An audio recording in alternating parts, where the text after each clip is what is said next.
Rajapalayam recipes. இன்றைக்கி Sunday ஸ்பெஷலில் நம்ம என்ன பண்ணுறோன்னா, ஒரு ப்ரெட்டை வச்சு ஒரு மசாலா ப்ரெட்டு தான் பண்ண போகிறோம்.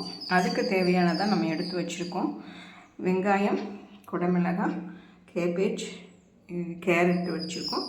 ஒரு பச்சை மிளகாய், ஒரு 3 பல்லு பூண்டு, கொஞ்சம் இஞ்சி. இதை மட்டும் நம்ம தண்ணி ஊற்றாமல் கொஞ்சம் பரப்பரன்னு அரைச்சி வச்சுக்கோங்க. சீஸை இந்த மாதிரி திருக்கி வச்சுக்கலாம். கொத்தமல்லியும் பொடி பொடியாக எடுத்து வச்சுக்கோங்க. இந்த ப்ரெட்டை ஓரெல்லாம் நல்லா கட் பண்ணிவிட்டு நல்லா ஃப்ரை பண்ணிவிட்டு நம்ம பார்த்துடலாம். இப்போ இந்த மாதிரி ரெடி பண்ணிட்டோம். இப்போ எடுத்து டோஸ்டரில் வச்சு பார்த்துடலாம். ப்ரெட்டு நல்லபடியாக டோஸ்ட் ஆகிடுச்சிங்க. இன்னொன்று ஆகிக்கிட்டு இருக்கு பாருங்கள்.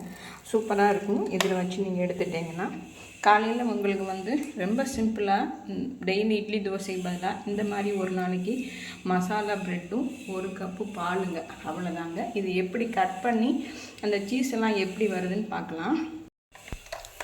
இப்போ நமக்கு இதுவும் நல்லாவே ரெடி ஆகிடுச்சிங்க. கட் பண்ணி பார்த்திங்கன்னா உங்களுக்கு இந்த மாதிரி தான் இருக்கும். நீங்கள் இப்போ சாப்பிட்றதுக்கு ரெடியாக வந்துருச்சுங்க. இது எத்தனை பேருக்கு பிடிச்சிருக்குன்ட்டு எனக்கு கமெண்ட் பண்ணுங்கள். தேங்க்யூ.